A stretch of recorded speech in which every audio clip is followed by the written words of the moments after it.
Today, we're jumping into one of history's most incredible stories. A story about how a brilliant trap completely backfired, and in doing so, created the very warrior its architect feared the most. Let's get right into the forging of Sambhaji Maharaj in the fires of Agra. And this is really the heart of it, isn't it? Can a teenager, a kid, really navigate the treacherous world of imperial politics? We're not just talking about a physical escape here. This is about breaking free from being a pawn in a huge, deadly game, with one of the most powerful emperors on earth calling the shots. All right, so let's set the scene. We're in the world of a young Sambhaji, and he isn't just growing up in some peaceful palace. No, he's coming of age right in the eye of a massive political hurricane. And get this, he's only 13 years old. Think about that. At an age where most of us are just figuring things out, Sambhaji was already deep in the study of war, strategy, and the harsh, cold reality of betrayal. You see, for Sambhaji, his whole world was his classroom. His father, the legendary Shivaji Maharaj, was busy carving out an independent Maratha empire. This was a direct challenge to the Mughals up north and to other big powers in the region. So Sambhaji wasn't just reading about this stuff in books, he was living it, right there at his father's side, soaking up lessons on the battlefield and in the court. He was learning firsthand how to survive in a world of shifting alliances and constant danger.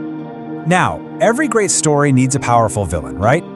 Well, meet the Mughal Emperor Aurangzeb, a brilliant, ruthless strategist. And he wasn't just focused on fighting Shivaji, his eyes were locked on the young prince, the heir to the throne. The Mughals actually had this really powerful metaphor for them.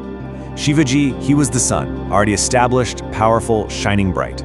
But Sambhaji, he was the rising moon, a new light, full of potential, and to them, that was absolutely terrifying. And that fear, wow, it's captured perfectly in this quote, believed to be from Aurangzeb himself. He got it. He knew Sambhaji wasn't just another royal kid. He saw a future threat to his entire empire, a threat he needed to snuff out while it was still young. So this all comes to a head in the year 1666. Shivaji and his young son Sambhaji get an invitation from Aurangzeb. Come visit the grand Mughal court in Agra. You know, it looks like a peace offering, a chance for a truce. But it was all a lie. This wasn't a diplomatic visit. It was a carefully laid trap. The goal was simple: get the lion and his cub in a cage, right where he could watch them. And as soon as they arrived in Agra, the friendly welcome just disappeared. Shivaji and his 13-year-old son were put under house arrest. They were now prisoners, trapped deep in the heart of their enemy's empire.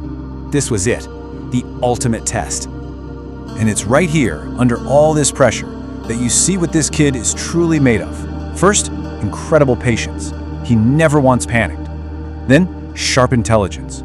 He was always watching, always observing the guards, learning their routines, looking for any weakness. And most of all, courage. He showed zero fear, refusing to be broken by the might of the Mughal Empire. Okay, so this is where the story goes from a political drama to a full-on thriller. Trapped deep in enemy territory, Shivaji comes up with one of the most brilliant and daring escape plans in history. But here's the thing, he couldn't do it alone. He needed his son. And I want to be super clear about this. Sambhaji wasn't just some kid being dragged along for the ride. He was a key part of the strategy. His small size, that became a huge advantage, letting him hide in ways no adult could. He had to learn disguises, memorize secret routes, and through it all, keep the cool head of a trained warrior, not a scared kid on the run. He was an active player in his own freedom.